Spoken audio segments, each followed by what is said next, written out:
all know that they should be talking about this. They all know that these questions should be asked and answered, but they're still suffering from the effects of 60-year truth embargo.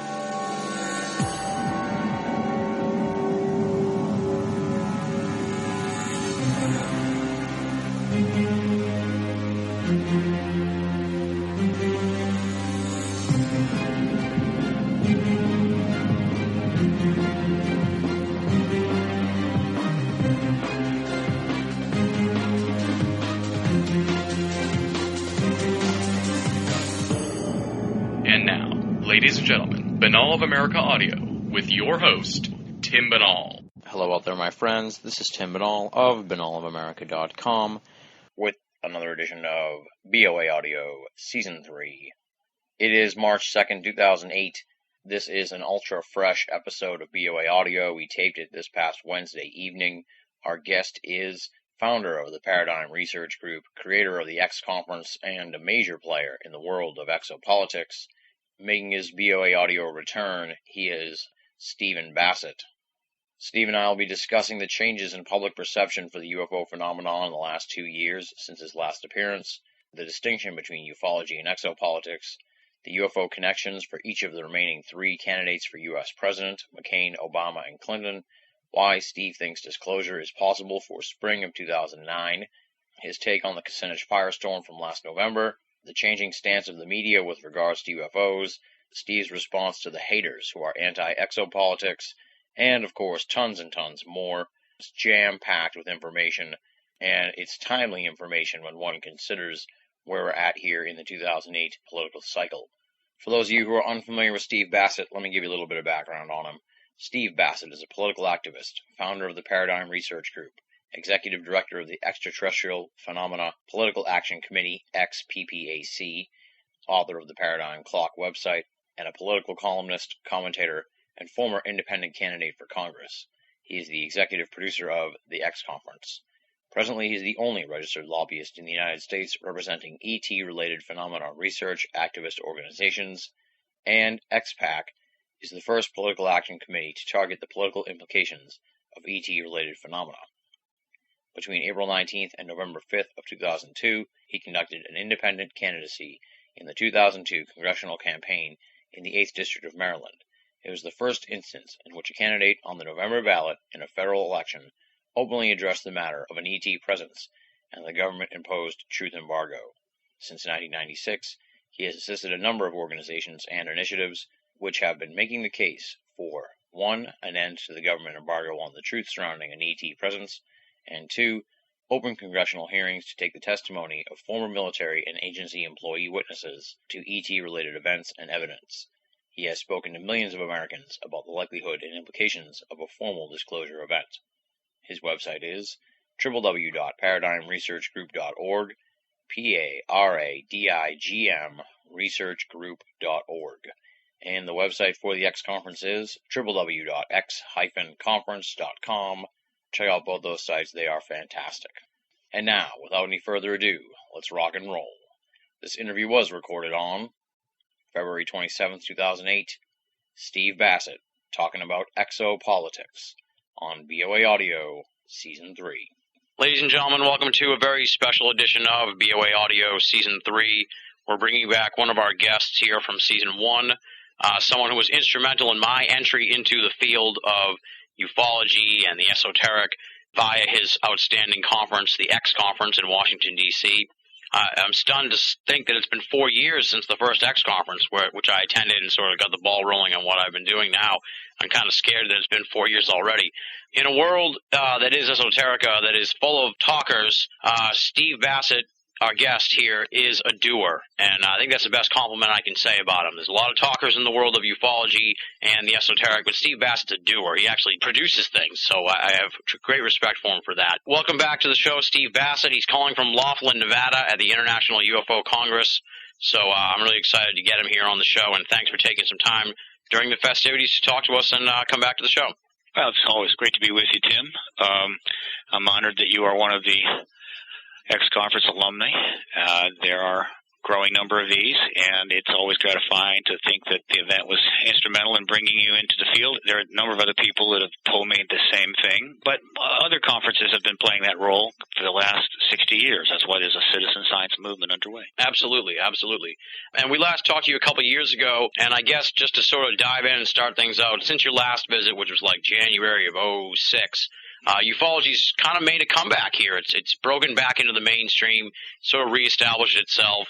I guess just talk about that, the resurgence of ufology in the last couple of years, and of course how that relates to the exopolitical movement. Well, I'm sort of a stickler with nomenclature. I think it's the words and terms are very important when you're trying to evolve new ideas and change policy. So let me be clear. Ufology is a term that has come to describe the citizen science engagement of phenomena which clearly indicate, in my view, almost beyond a reasonable doubt, there's an extraterrestrial presence engaging us, has been for a very long time, and certainly in a very active way since 1947. And it's a citizen science movement because mainstream science and the government and the entire university and college world have acceded to a government truth embargo and won't engage the issue, so the public has. That has started to change in 1991, and when we entered, as I like to refer to, the era of exopolitics, and what that means is that the next step was to actually change the government policy. And while the science of studying this phenomena, which we'll call ufology, certainly continues, the resolution of the government policy is what's most essential to having this become a matter for all nations, all peoples, and all institutions to engage, which, of course, is what it deserves. It's only, in my opinion, the most profound event in human history. And so my work is the exopolitical process of disclosure, at least for now. There are other aspects to exopolitics. Disclosure is the formal acknowledgement of ET presence by the governments of the world, starting with a government, probably us, doesn't have to be. And we're making a lot of progress there. Now, not surprisingly, as the public awareness grows, when there are events like a Stephenville or an O'Hare or the San Diego sighting or the Guernsey Island sighting and so forth, it's getting more coverage. People want to hear more about it. And that's very significant, and we're seeing that. So the comeback that you're experiencing is a resurgence of the media coverage of events that have been happening regularly for the last 60 years, and that reflects a change in public awareness, and that is a very significant political fact. And I think it's starting to transfer to political reality. So we're headed towards a breakthrough, not in science. Not a scientific breakthrough on the issue. I think we know enough to certainly confirm the ET presence and that they have advanced technology. But we're headed toward a breakthrough in which I think we'll trip the disclosure event, the one we've been shooting for. And my expectation is it'll be the spring of next year. Oh, wow. Well, we're going to have to talk about that. Yeah, I didn't want to besmirch you by calling you a ufologist. No. Let me be clear here. You gave me a lot of trouble with that, Tim. I talk in my presentations about the UFO era, which I believe will be categorized as running from 47 to 91, and then with the end of the Cold War and the freeing up of people to come forward who felt that they could talk, what we call the witnesses, people who are from within government, really started driving the political process. And in 91 or 92, we began the era of exopolitics. I'm just trying to get the terms defined. Oh no, I was just busting your. I was just I know. But yeah, there is an important distinction there between ufology and exopolitics, and often exopolitics sort of falls under the umbrella of ufology when they're kind of running concurrently. Just like political science and physics, right? Mm-hmm. Neither is a subset of the other. Right, or physics and biology. They're side by side, but they're heavily in connected. Without the UFO research by the citizen science movement, it would be almost impossible to be able to have any kind of an exopolitical movement now. There had to be a base of understanding that the government would not allow to be developed within our mainstream scientific community or the college and university. So we went and developed it ourselves. So believe me, you can't have one without the other. But clearly, when it comes to government policy changes about what the people know or not know, that's not a scientific decision. That is a political decision based upon a whole range of principles that we would put under political science. But in this case, since we're dealing with an extraterrestrial fact, then I call it exopolitical science, which is why we use the term, and I hope that exopolitics and its subsidiary terms will be in the mainstream dictionaries within hopefully no more than 12 months. Nice. Well, you're setting a lot of timetables here, and I'm excited about that. Let's sort of talk about what's going on, obviously, here in 2008. This is right in your wheelhouse, of course, the presidential election. Luckily, we're doing the interview now where there's only three remaining potential candidates left, so we don't have to waste a lot of time on the John Kerrys and Mitt Romneys of the race. So what's your take on the three remaining candidates? Where do you see this shaping up from an exopolitical perspective? Well, to sum up 2008, and understanding that it seems like it was just yesterday that Nixon and Kennedy had their famous black and white television debate, right? Everybody thought that was the end of the world, and it was a first. And, of course, now media and politics are intertwined, inseparable. You can't have one without the other. Well, let me put it this way. You can have media without politics, but you sure can't have politics without media, and media thrives on politics. So they're just wedded. Yeah. So if you want to deal in the political process, you have to be able to deal with the political media process. Now, given that, there has been a huge increase in media coverage of the issue, which is non-trivial. I keep a media archive on my main site, paradigmresearchgroup.org, that now has over 1,800 articles. Links to 1,800 articles. Most of them are on the internet in their where they were originally located, but many of them are text files that I've created on the server. In any case, that's 1,800 mainstream articles now, not alternative press, not tabloids. And in 2006, drawing from roughly the same sources, I think I logged in 187 articles. In 2007, it jumped to 376. Oh wow! This year we're on a time frame or a pace to log in 1,200 articles. Wow. Now, this has significant impact on the political process, and all of this coverage is heightening public awareness, and a lot of this coverage is also dealing with political aspects of the issue. So not surprisingly, during the October 30th debate, of the many, many debates that we've had in the primary season, Tim Russert popped a serious question at Dennis Kucinich. Triggered by the mention of Kucinich's 1982 sighting and Dennis, and Shirley MacLaine's new book, Saging While Aging. She's a close friend of Kucinich. They've known each other for 20-some years. She's a godmother to her daughter. There's simply no way that he could try to blow that answer off. We've been putting the information out to the press and raising the political campaign issue regarding UFO phenomena for some time. So Chris Matthews followed up with a question to Bill Richardson after the debate. A question eventually went to Romney. Question has gone to Obama. Hillary Clinton is next. So the issue is really on the edge of becoming an actual factor in this campaign that the candidates are going to have to address. This is very significant, very, very significant, because the media is so huge now, and huge in the sense of the scope, internet, television, cable news, the whole nine yards. And once it gets on something, it's absolutely, they call it a media frenzy, right? Yeah. All right, now, that's been in play and going on for the last 6-7 months. Mm-hmm. Now we're down to almost 3 candidates, and all 3 of them have connections to the UFO issue, and given all the groundwork that's been laid, I don't think they're going to be able to get through to November without having to answer serious questions, which could trigger any number of media firestorms. Let's start with McCain. He is probably in the safest position, but McCain was approached by Frances Barwood of the Phoenix City Council during the Phoenix Lights events and was asked to look into it. He made some queries, gave her a reasonable response, though nothing was really resolved. He's shown displeasure in the past with the way NASA conducts its business, which is to say that NASA is completely conflicted in its conduct as a civilian space agency because it's hampered by the National Space Act of 1958 and can't reveal anything related to ET phenomena, no matter what it finds, sees, interacts with, under the national security component of the Space Act.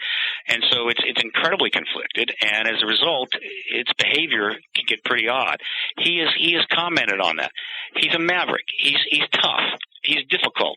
He's somebody that could buck the inside groups if, in fact, they wanted to keep the embargo going, though I think they've probably decided not to do that. So McCain is somebody you could see pushing a disclosure event or supporting a disclosure event, and that's good. But he's not going to win the presidency. He just isn't. The Republican, it's not their time. The Democrats are going to win. They're going to win big. The two candidates there, Clinton and Obama.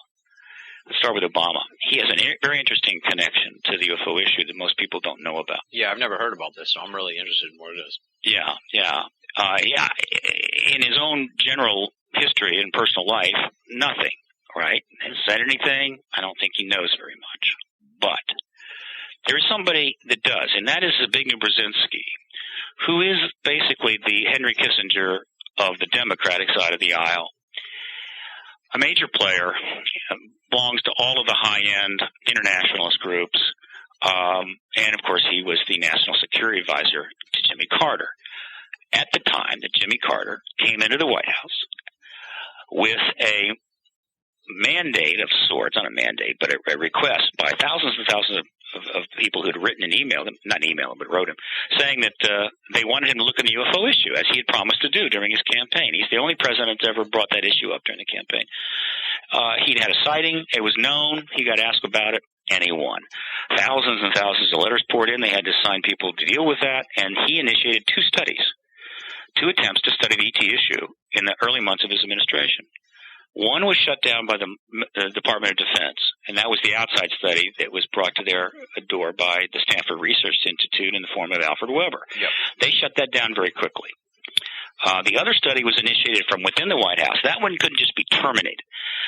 Basically, there was a refusal to cooperate by any of the agencies, which is interesting. This is, after all, the president, the White House, that's asking this to go forward. And so they essentially, to save face, just sort of ran it down slowly, and a report was finally written by Marcia Smith, a very nice lady who's now since retired. The report was eventually called the UFO Enigma. It wasn't a bad report, and it was just shoved off to the side, and that was that. Watching all of this take place was Zbigniew Brzezinski. And I think we can be fairly confident that Zbigniew has the kinds of contacts that if he wants to know whether there's validity to the ET presence, to find out in about 3 phone calls. And I'm sure he's done that. So he's aware of the ET presence, and he certainly watched Carter make those efforts. Never been asked about it, and Carter's never been really pressed to ask about those studies either. Well, Obama has chosen Zbigniew Brzezinski to be his chief national security advisor during the campaign.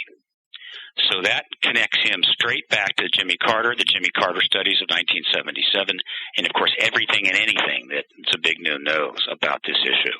Yeah. And it's only a matter of time, if I have anything to say about it, he's going to be asked about that, as is Zbigniew Brzezinski. And that brings us to Clinton. She's got a real problem. And the problem is simple. And there is a whole section devoted to this on my website, paradigmresearchgroup.org. Go to the main PRG site. Mm-hmm. And check out the section on the Rockefeller Initiative. All of this is based on the work of Canadian researcher Grant Cameron, and there's a link back to his site, presidentialufo.com, where there's substantial write-ups giving more of the history of the Rockefeller Initiative. My page, which is very extensive, is more of a key stone reference page for politicians and media. But between my section at the PRG site and Grant Cameron's section at Presidential UFO, you can get the picture real fast. And that is simply this, that for 2 years, Lawrence Rockefeller tried to convince Bill Clinton to release all the UFO documents and essentially end the truth embargo.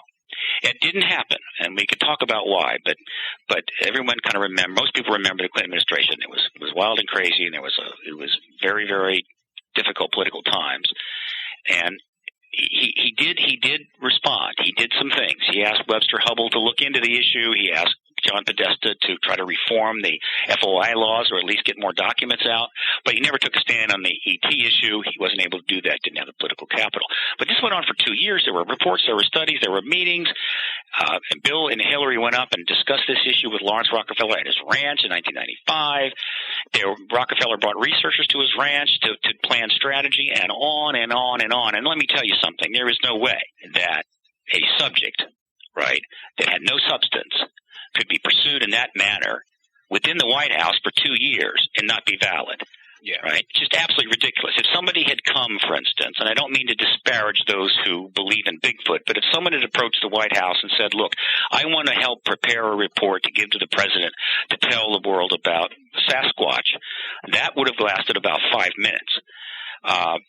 There just isn't enough there. But on the UFO issue, of course, there is enough there because there's ET presence. It's been proven many times over. So that went on for 2 years. Hillary Clinton watched it all happen from the White House. We have over 1,000 pages of documents released on FOIA confirming the Rockefeller Initiative. There are documents being released by the Clinton Library which are going to help to confirm the awareness of the RI from the White House side, and there's simply nothing she can do about that. And so she saw this go on. She was aware of it. One of the documents refers to the fact that she was briefed on the developments that were going on and the studies that were being done. So, and she'd never been asked about this. Now, Lawrence Rockefeller was a friend of hers. We have photos of them together. We have photos of Bill and Rockefeller together.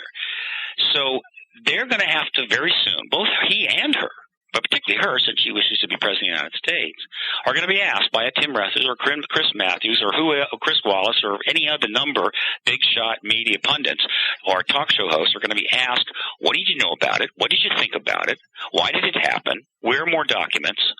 And so forth. Yeah. These are questions that should have been asked of candidates for the last 50 years. They just aren't. The press went along with the truth embargo. So Hillary Clinton is in the most difficult spot, caught between her desire to be president of the United States and her unwillingness to, on her own, address what is easily the most important issue in the world. And that's going to eventually be resolved here pretty soon. So I invite your listeners to pay close attention to debates and watch for those questions to finally turn up. Yeah. And now I want to sort of ask you about the media firestorm, if you will, around the Kucinich thing about 6 months ago, like you said. I was kind of disappointed with the whole thing, a little disenfranchised about it, just because it seemed like throughout the year the media was really kind of pro-UFO and less of the giggle factor than we'd seen in quite some time. But then once it got raised into the presidential election and during the debates, it seemed like the giggle factor really got turned up pretty high, and I was sort of disappointed with how it turned out. But I guess I don't know. Talk me off the ledge here about the Kucinich reaction, if you will. Well, I have you at a disadvantage, Tim, because I follow this constantly. Oh yeah, that's why I'm logging in the articles. I'm checking the videos. In fact, we've got at the ParadigmResearchGroup.org site, we've got video links to the Kucinich question, the Richardson question, Shirley MacLaine interviews where she talks about the Kucinich issue and so forth. It's all there. You can go see all this.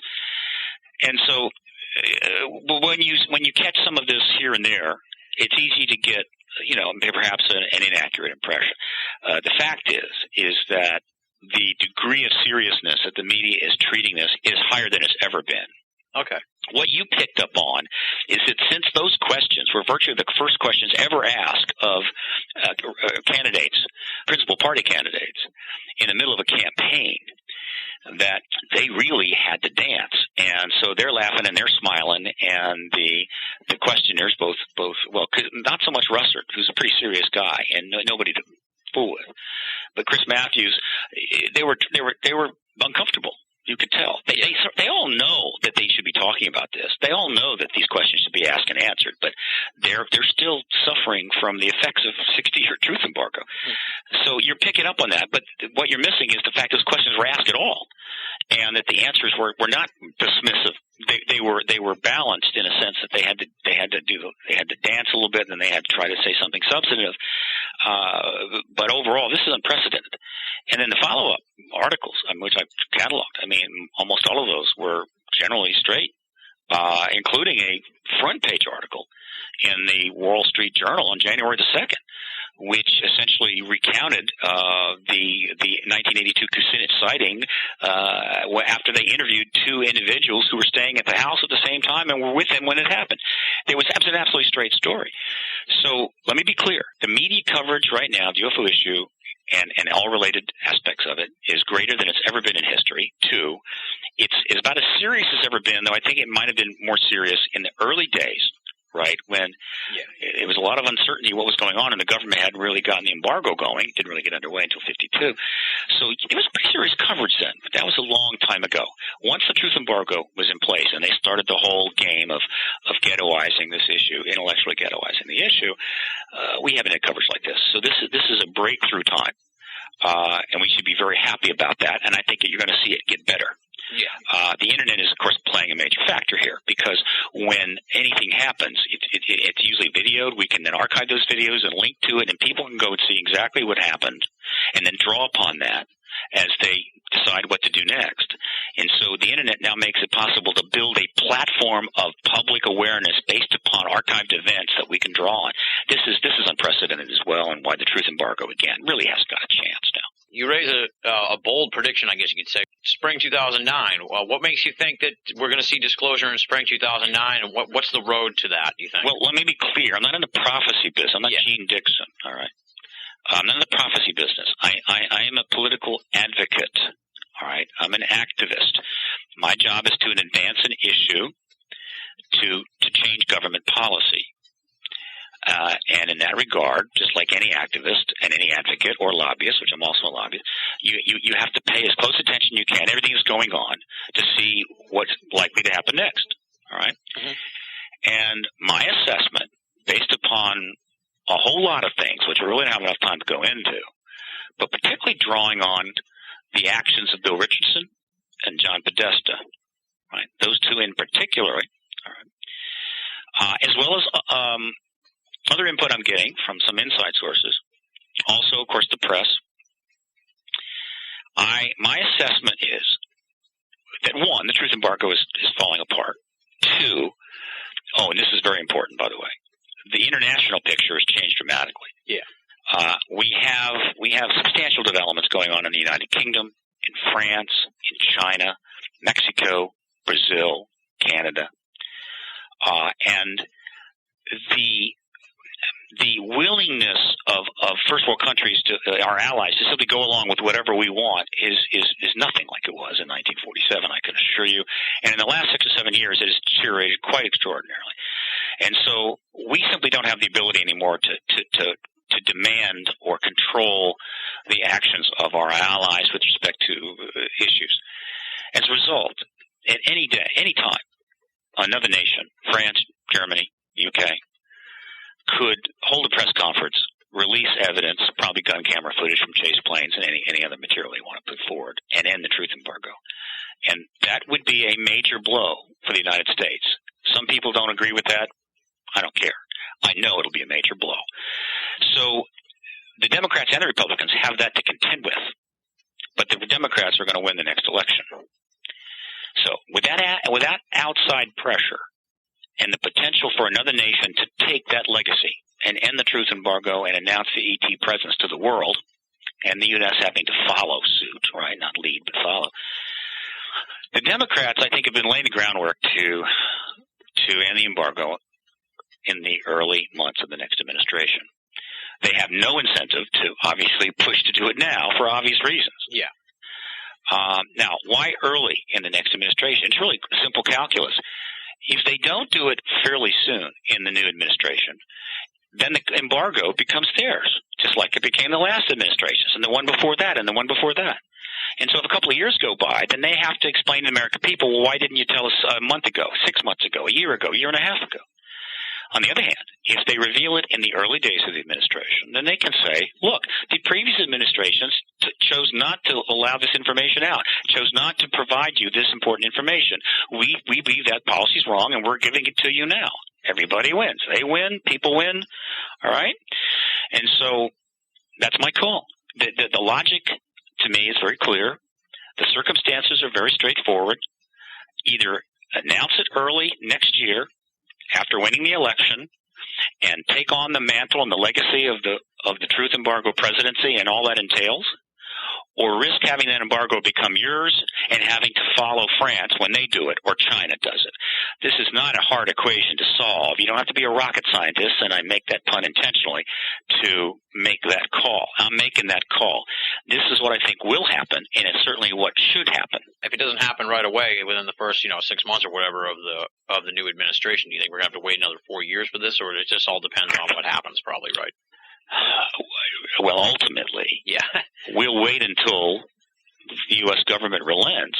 But again, it may not end up being their decision.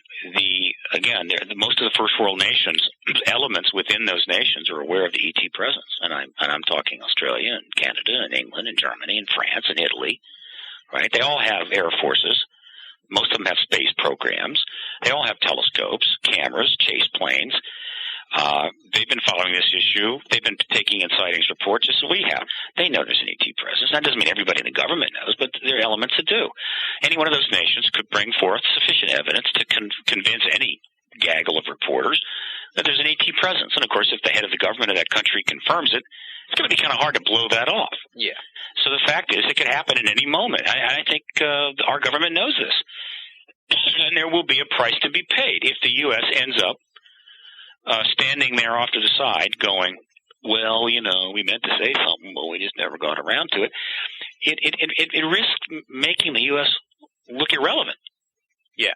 Right? The most important event in human history happens, and we're sitting there going, well, I would prefer that we led on this. And one of the reasons I think it's necessary that we lead on this, so ultimately I don't care. I mean, the embargo is going to end, and I don't care who ends it, but ultimately. But I think that the U.S. needs to be the leader. And the reason is we have really shattered the trust that our allies and all countries in general have with us. And this is a bad thing. It's an unfortunate thing. And we need to try to rectify that. Well, the only way you can really get people's trust is to tell them the truth. There is no other shortcut to that. You can't buy it. You can't send them more aid and say, will you trust us now? You can't lie to them better, meaning, look, we're sorry you don't believe us. We'll try to lie better to you in the future. You have to tell them the truth. Well, this is the biggest truth in the world right now. And if we lead there and we announce this reality and truth to the world's people, that's a long, big step back towards maybe having normalized relations and a proper certain respect for us. So let us hope that we do take the first step, but if we don't, France will or China will. Like an announcement like that's going to take a lot of pre-planning, I presume. So do you get the impression that there is sort of that stuff in the works, if you will, behind the scenes to get that ready? I mean, they can't just be like, UFOs are real and ET presence is real, and then not really have any follow-up or any sort of plan of action. Do you know of anything like that? That I'm sure it's being worked out in dark corners if it is, but I don't know. Maybe you've heard something. Well, look, the event itself would be no more complex, in my opinion, than a really expensive wedding. You get high-level people together from a variety of fields, including some civilian leaders, and you put them into a nice venue with a good moderator, and you make an announcement and take questions, and you're done. The president would probably announce announce there was going to be a major announcement from the Oval Office, and then flip it over. That's not a big deal, put together overnight.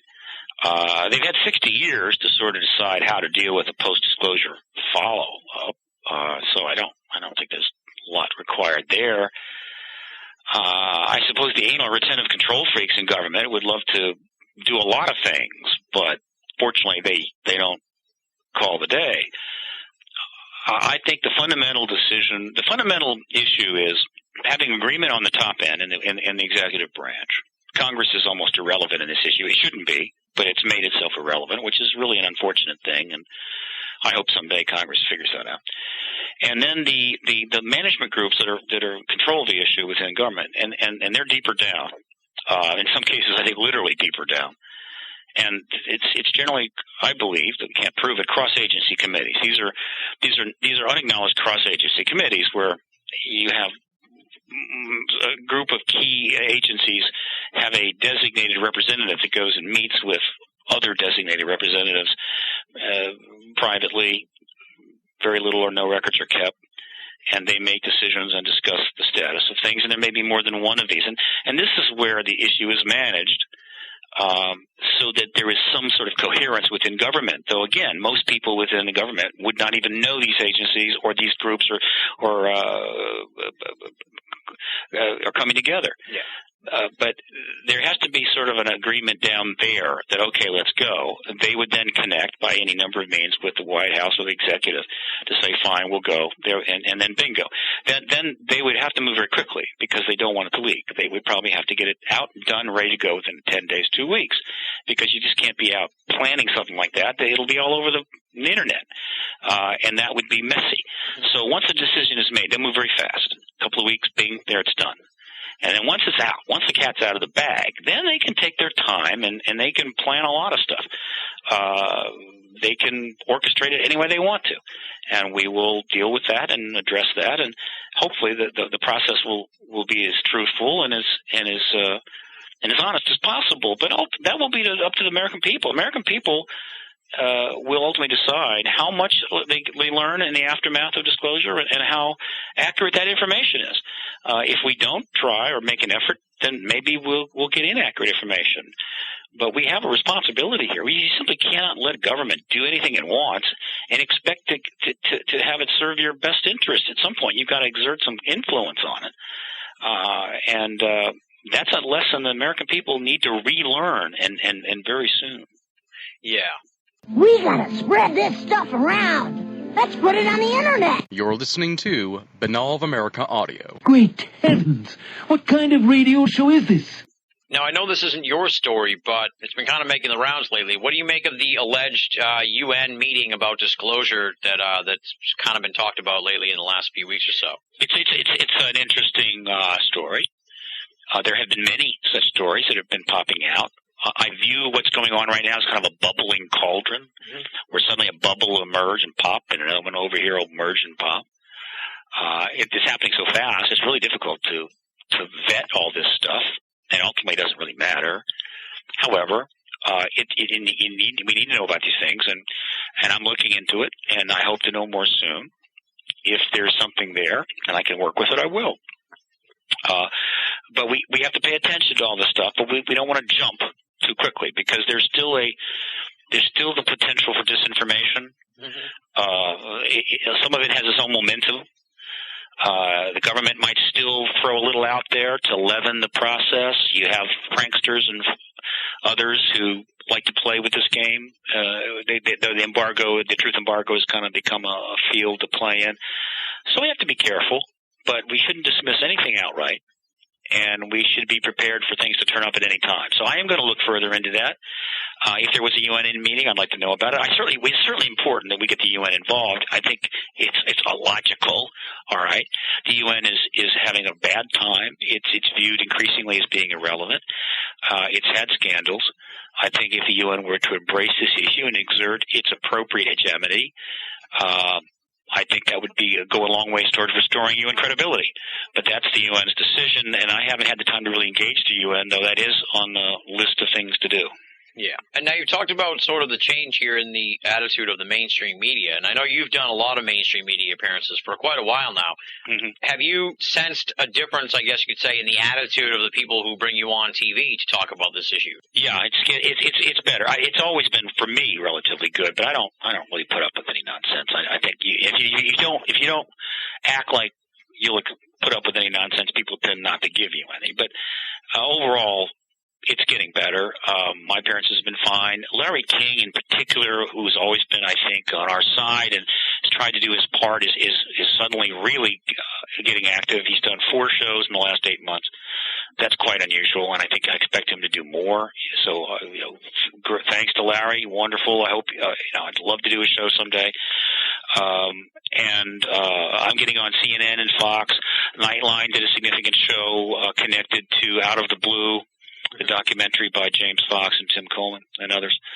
So as I point, not only the media coverage is increasing in print, but it's also we're getting more and more segments on talk shows, news shows, and of course there's a lot of shows and they need content. And gee, this is only the most interesting story in the world, so it's hardly surprising. But in fact, we should be on 100 times more than we are. Yeah. This is a massive story, and there's a whole list of people that should be on and aren't. They haven't gotten around to them yet, but the cracks are forming all along the front of the dam, and the media is the water that flows through those cracks, and it's getting better. and people should anticipate to see more documentaries, more news segments, more front-page articles, unless the government were to somehow intervene and try to really repress this. But I don't recommend the government do that, because given the power of the Internet, if it does, we'll know within 24 hours and we'll be all over them. So I don't expect the government to do that. So I think we're going to see an expanded media presence and more TV time for this issue, less debunkers, right? Less stand in the bunkers saying silly things. Yeah. And that will, once the media has signaled to the political class that it's no longer in the tank on this issue, then they will realize they've got to come forward, and they will feel safer about it too. And once the politicians start coming forward, in other words, more Dennis Kucinich's, more, oh yeah, I had a sighting, oh, and before you know it, you're going to have some congressmen coming out, well, you know, I've been an abductee since I was 6. When you go there, clearly the embargo is probably in its last few minutes, wouldn't we agree? Yeah, definitely. It's always sort of been the idea of people who study the UFO phenomenon that whoever's running the truth embargo, as you like to call it, has their thumb down on the media. Now, would you say that the resurgence in media interest, do you think that's a result of more of an independent media, or just that whoever's got the grip on the secrets sort of loosening up and being like, all right, it's okay to talk about it more? Extremely complex subject. There's two dynamics going on here. One, look, at the same time that media has become bigger than ever, multi-layered, multi-tiered, multifaceted, which is good. And partially because of that, because we're talking about enormous amounts of investments and money and everything else, the media is also becoming more tightly controlled by lesser entities. So we got more controlled by less groups. And that's a problem. And I think it needs to be balanced out. We need to pass certain laws. We need the appropriate agencies to exert a little more influence here and mitigate this concentration of power. It's definitely risky. And I think the concentration of media ownership is cost America. It's hurt it in a number of ways. So that's one thing, and it needs to be watched, and it needs to be carefully monitored.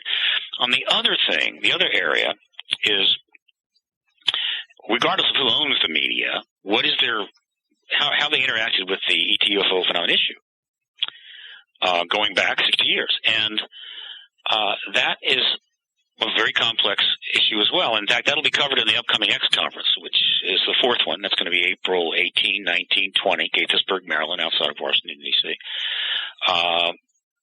All the registration, all that kind of stuff is at x-conference.com, x-conference.com.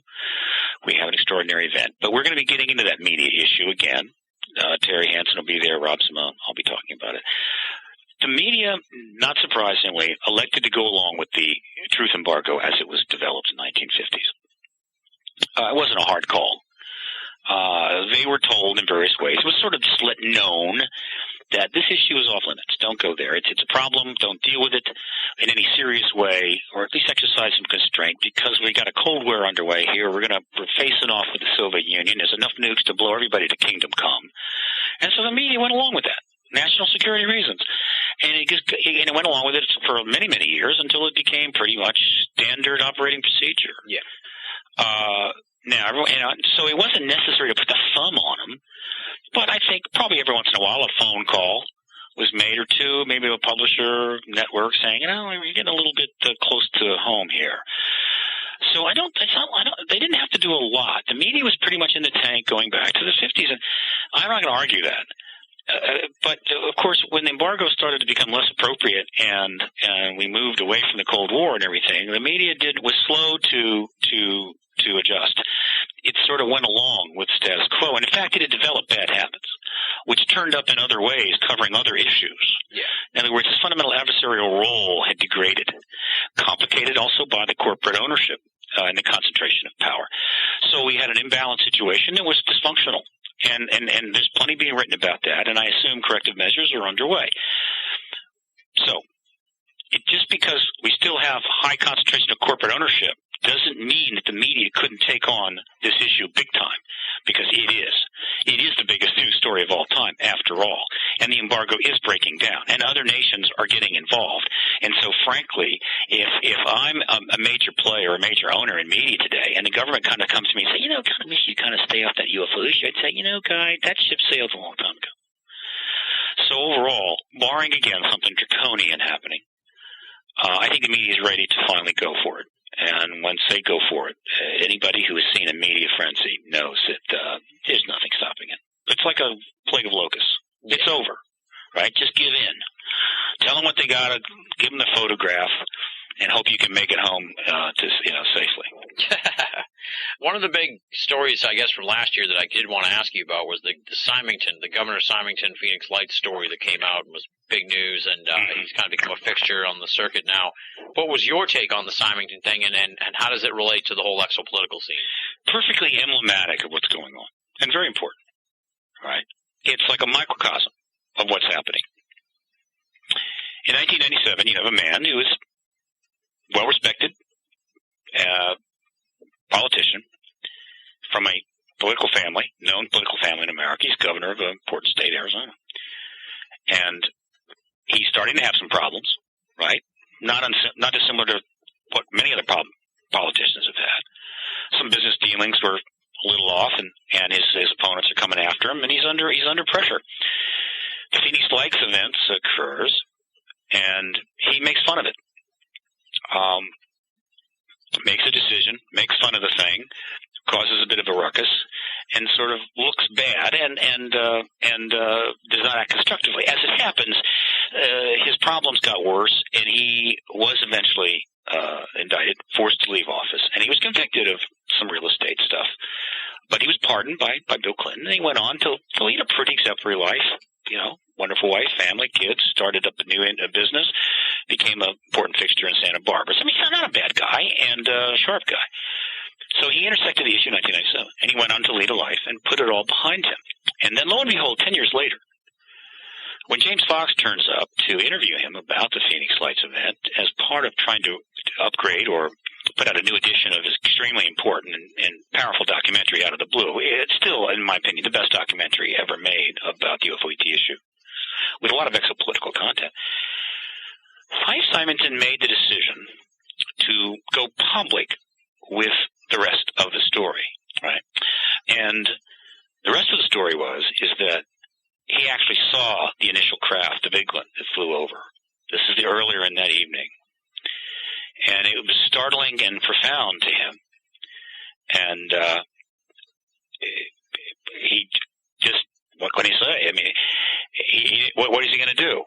He was stunned, moved, but he was the governor, and there was a foo-fog going on, and he made the decision to hold a press conference and bring out a guy in an alien suit, whatever. But that was a political decision and a mistake.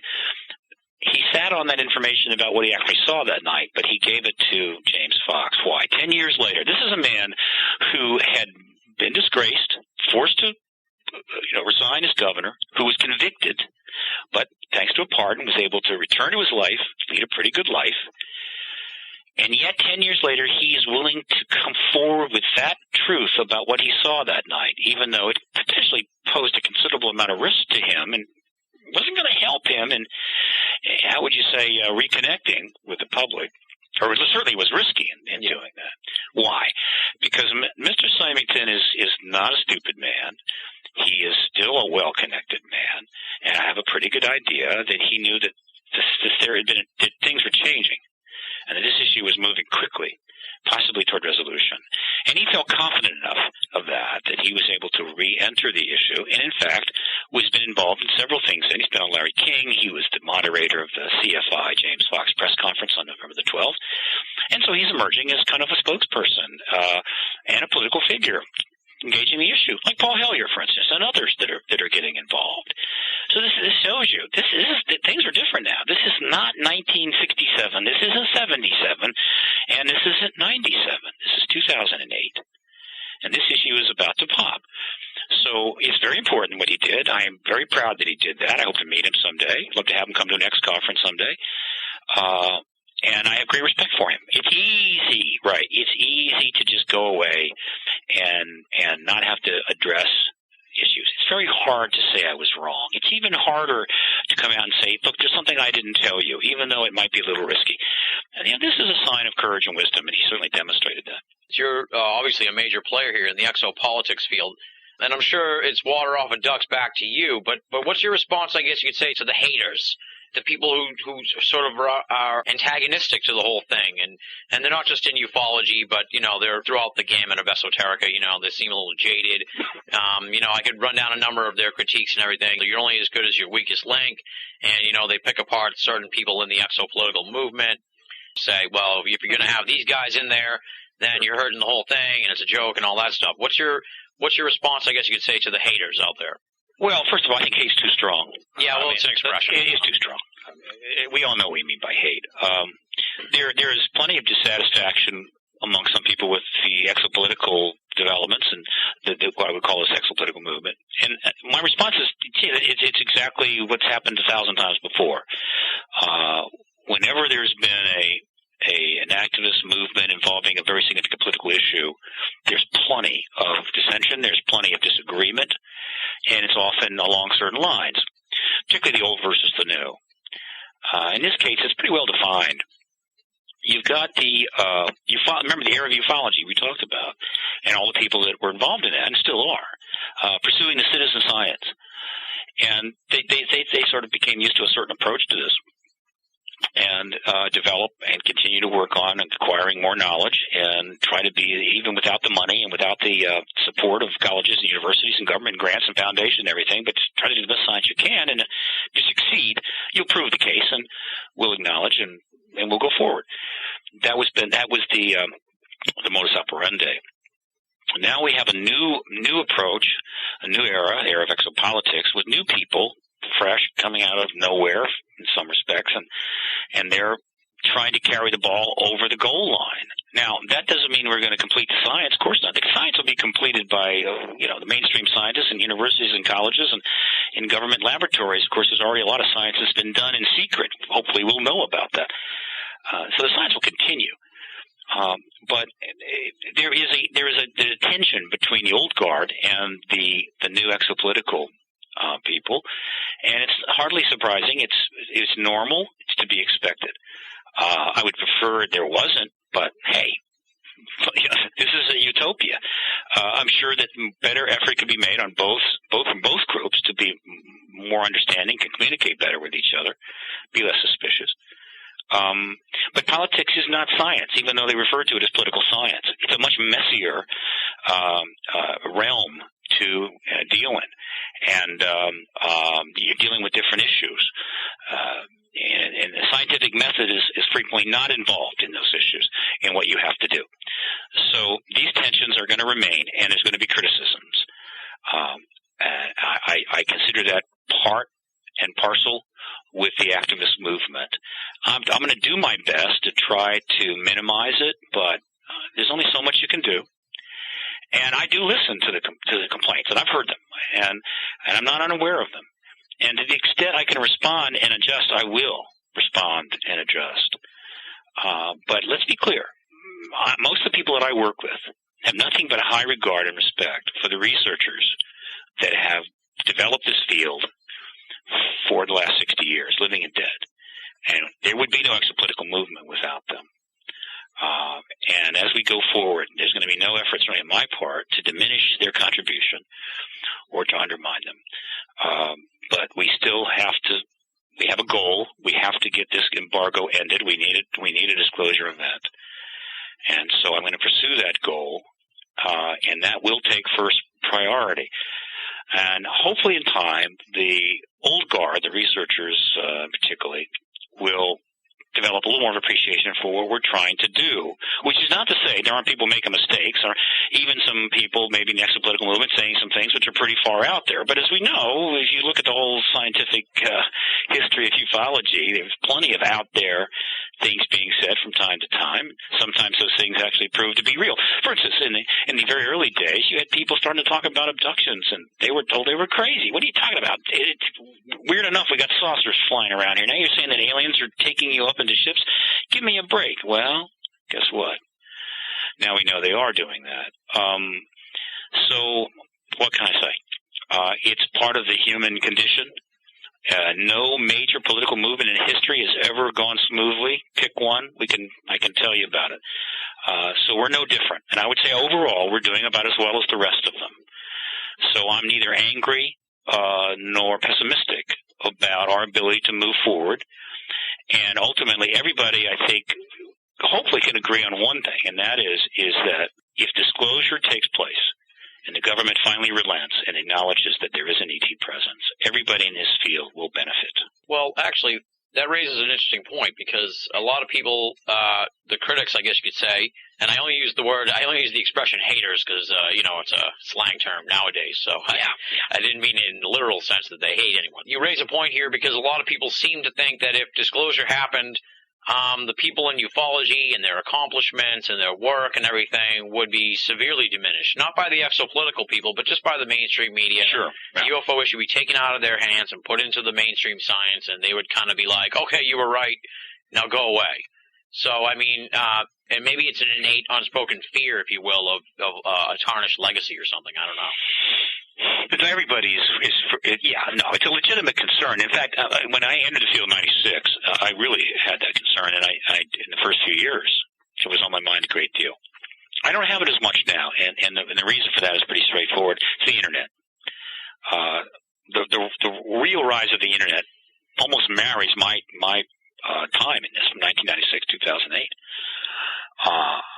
and because of the web presence that the UFO and exopolitical community is generating, the archiving of videos, lectures, presentations, there is an indelible and unerasable history of interaction of these people with this issue that cannot be erased by the government in a post-disclosure world. This is not 1948 Soviet Union when they were going through all the darn photographs and airbrushing out everybody that was out of favor or executed. This is a new world. Yeah. And so I think we got a pretty good, I think it's very likely that everyone that contributed will be acknowledged in one form or another. Nobody ever gets acknowledged as much as they want. I understand that, but they're not going to be left behind. There's certainly not going to be, there's no way that the exopolitical guys, as we're sometimes referred to, are somehow going to have the ability to make the ufologist and the scientist and the old guard go away. Not being acknowledged is not going to happen. And I certainly wouldn't do that. And I don't know any of my colleagues that would do that. So, it's not, but there is a legitimate concern that the mainstream, particularly those who have been sitting on the sidelines, somebody rushing forward and say, "Oh, I know all about this," and those guys are idiots, and I'm a professor at Harvard, and I know all about this, so you'd listen to me. Yeah, there'll be some of that, but the internet record is there, and so they are going to be acknowledged. I think their biggest concern should be whether they live long enough. Okay, in other words, some of these fellows are pretty old, and so my advice is stay healthy, give up smoking, drink less, eat better food, take your vitamins, and hang in there so that you're going to be here when disclosure takes place. Clearly, if it happens next year, we're in good shape. So, if we all at least keep that goal in mind and act to the extent possible in the interest of moving this disclosure process forward, then disclosure will come sooner than later. And then once it comes, well, then I guess we'll address the proper acknowledgement of the people that contributed to this whole process. And I am far more optimistic now than I was in 1997 that there will be a proper acknowledgement, and I feel that way, and hopefully nothing will change my mind on that. Yeah. Just to get a little on-the-ground perspective, I know you're down there in Laughlin. What's the mood like out in Laughlin? How's the scene out there? And you've been out there before, I presume, so maybe compare it a little bit to the past years. Is the mood up? Is the mood down? Optimistic, all that good stuff. What's it like out there?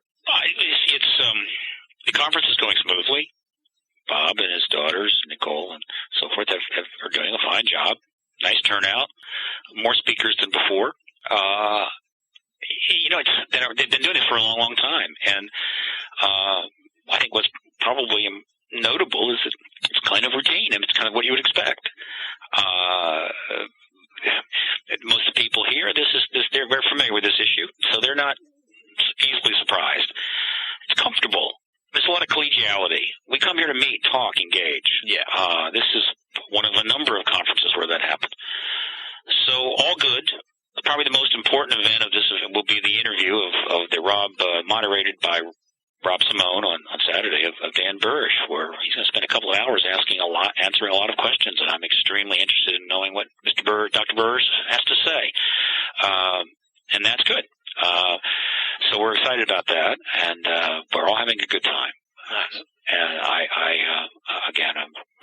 appreciative of the Brown family that they have been keeping this conference going now for all this time. It's been an important part of the citizen science movement. And what about youth turnout? I've been a big pusher here for young people in the esoteric fields and all that good stuff, and it seems like it may be kind of starting to turn around. More young people, I'm hoping, will start to get into the UFO scene and all the other extemporaneous areas. How's the young people turnout there, it seems like, this year? I'll be candid with you. The young people are still not. The Generation XXers, particularly, and even Generation X, are still very slowly getting involved. It's a trickle. And I think I've come to accept the fact that they're not going to get involved until post-disclosure.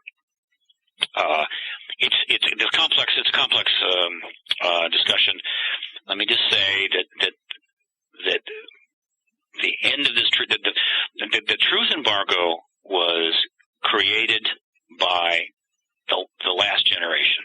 Not the baby boomers, but the one before that. The generation that is now often referred to as the greatest generation because of Brokaw's book. Mm-hmm. They created it, and they maintained it. The ending of the truth embargo, I think, falls to the baby boomer generation, my generation. Almost all of my colleagues are roughly about my age, born not too long after World War II. And it was our job pretty much to try to bring this under control and the truth embargo, and probably to a larger measure reform the national security state, or certainly what I call the secret empire. The Generation X and Generation Xers are far more comfortable with the idea of being in space, are far more comfortable with the idea of extraterrestrials. It's not that big a deal to them. And of course they're young and they've got a life to lead and they're involved in that. And this is not a life or death kind of thing. It's not an obvious thing. I mean, if you're a black person trying to get civil rights, or a woman trying to get to vote, or if you're an Indian trying to get the British out, it's pretty clear what the problem is. The ET issue is far more subtle, far more complex. And so it's just not something that's going to take millions and millions of young kids and put them in the streets. It's not going to happen.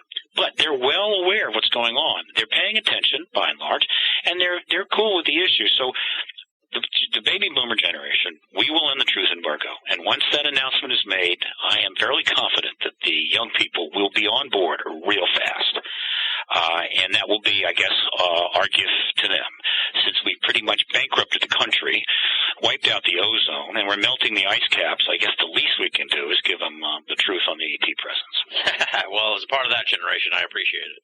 All right, well, let's talk about the X Conference 2008. It's coming up April 18th to the 20th, Gaithersburg, Maryland, just outside of Washington, D.C. X-conference.com, is that the URL? That's right. It's our fourth one. It's called Insiders 2, and it's really strong. We have an extraordinary banquet scheduled for Saturday night in which the lead main keynote will be given by astronaut director Edgar Mitchell, founder of IONS, the author of the Way of the Explorer, and of course one of the few men that walked on the moon, Apollo 14. A brilliant man, a great man. He's giving the main keynote. There'll be a short keynote by Paul Hellyer, the former Minister of Defense of Canada, and then a short keynote by George Norrie. I think you may be familiar with George. Oh, I know George. Oh, yeah. Last I remember, he was the host of a leading late-night talk show in America. And then we have Dr. Bruce Maccabee and Dr. C.B. Scott Jones will be part of an aviary panel, along with Dr. John Alexander. We've got Dr. Tom Vallone talking about alternative to energy. We have got, we've got Dr. Brian O'Leary, another astronaut, coming in to talk. We've got Grant Cameron, who'll have a special presentation regarding the developments with the presidents and UFOs, which is extremely timely, new information there. Mike Berg, Victor Vigiani are coming down. Colin Andrews will be presenting. We're going to premiere the new edition of the Phoenix Lights documentary, along with two documentaries about John Mack, a tribute to John Mack. This is part of what people can find at x-conference.com. It's an important event, and it's not just an event to hold an event. It's part of the advocacy process. It's in Washington. All the members of Congress are invited. All the presidential candidates are invited. Political press are invited. It's a showing of the flag. It's get 500-600 people in that hotel, and let it be known that we're not going away. We expect to have the truth, and we expect our politicians to get involved. That's why I created it. That's why we hold it. And we hope as many as possible, will come join us in Gatesburg in April. As someone who's been to two of them, I can absolutely say that it's a must-attend. It's the best East Coast conference there is. So if you're in Boston, New York, Philadelphia, all these, that whole corridor, there's no excuse not to attend it. It'll be cheaper than having to fly all the way out across the country to someplace. And someone who's on a limited budget myself, I was head over heels when I first attended it. And I'm hoping this year that I can make the trip down to Washington. So I'll keep you abreast of that situation. And let me mention, Tim, I almost forgot, that George isn't just giving a brief keynote. He's also giving a special 2-hour presentation, a rare visit to the East Coast. It's a fundraising event for PRG, and he's going to autograph books, he's going to get Q&A, and he's going to talk about his career.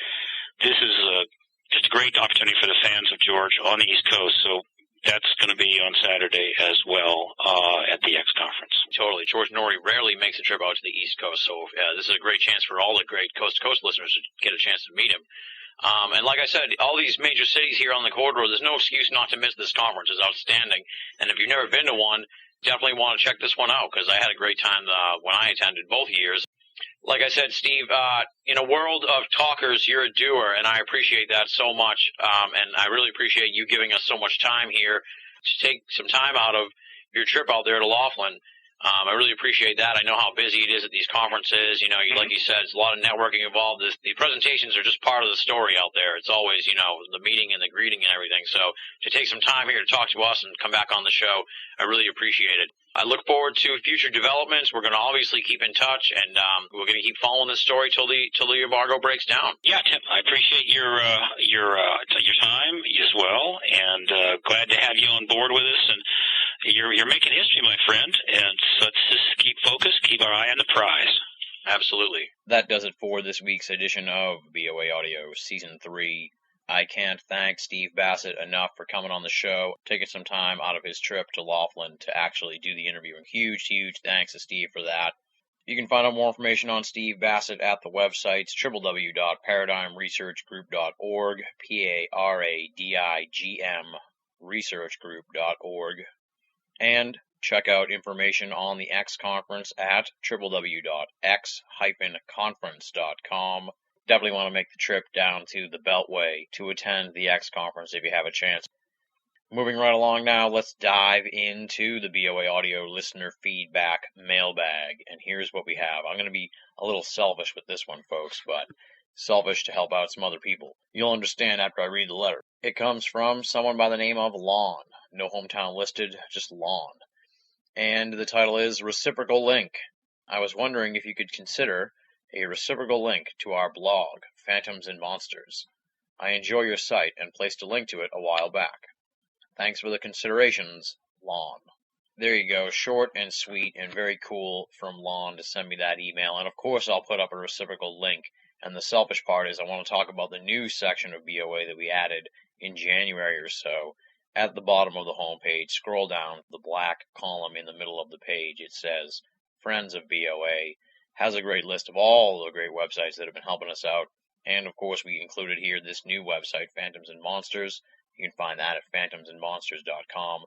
But in the list of Friends of BOA, you can find, of course, many of our great friends online, like Anomalous.com, DailyGrail.com, Alien Worlds, Winter Steel, Paranormal.about.com, Remote Central, the list goes on and on. It's quite a list. Go there, you can check that section out at the homepage, and then jump to these sites and check them out and investigate them and really dig into some of their work. Folks who have been huge supporters of BOA for quite some time, and I want to give them their due and hopefully return the favor and help spread the word about their great sites. Thank you, Lon, for the email. And like I said, I already put your link up there, so you're all hooked up with the link, buddy. Of course, folks, send me your links if you want to do something like that. I'm always down for working together with people throughout the world of esoterica. We need more cohesion, less competitive craziness, and I think we'll be advancing the agenda further and faster with that mindset. But hey, that's just me. Some folks have different opinions on that sort of thing. If you'd like to be a part of BOA Audio listener feedback, here's how you do it. There's two ways. Either write to boaaudio@hotmail.com or go to binnallofamerica.com. Click the contact button. You'll find a creepy picture and the contact information to get in touch with me and become a part of BOA Audio listener feedback. Up next, what else? You know it. It's the thanks portion of the show, Leslie, Chiron, R. Lee, Joe V., Tina Senna, and Rochelle Hawks, the outstanding BOA staff. I couldn't do this show without them. I couldn't run BOA without them. They really carry the load Monday through Friday at Binnall of America with enlightening columns that anyone who considers themselves a student of esoterica should be reading. We've been saying it quite a while here at the end of the program. If you're only listening to BOA audio and you're not checking out the columns at binnallofamerica.com, you're only getting half the story. Punch in BOA, check it out 7 days a week, something new, something fresh, something maybe a little off kilter to satisfy your quest for esoteric news and opinion. For me, BOA started as a hobby. It's grown into a massive franchise that at times just about frightens me. And, of course, that kind of thing costs me money. It's not cheap to run the Binnall of America starship. The phone calls, the bandwidth, the hosting, that stuff costs money. How do we keep it free for all of our great listeners and readers? We do it with donations from the outstanding supporters of BOA. I got to thank all the great folks who have been donating so far in 2008. There's other folks out there, though, that are on the fence. They've been thinking about donating, that kind of thing. Oh, well, I'll do it later. Now's the time to do it, my friends. Donate to Binnall of America if you can and help us keep the website and the audio freely available to all of our great listeners the world over. I don't even need to mention the BOA store. You know about it by now if you visit the website. Let your freak flag fly. Tell them UFOs are real. Get over it. Or that you believe in Bigfoot. Maybe advance the theory that Stonehenge was an inside job. All those great slogans on T-shirts, aprons, frisbees, mouse pads, anything you could really want to put that thing on, it's on there. So check out the BOA store at Binnall of America.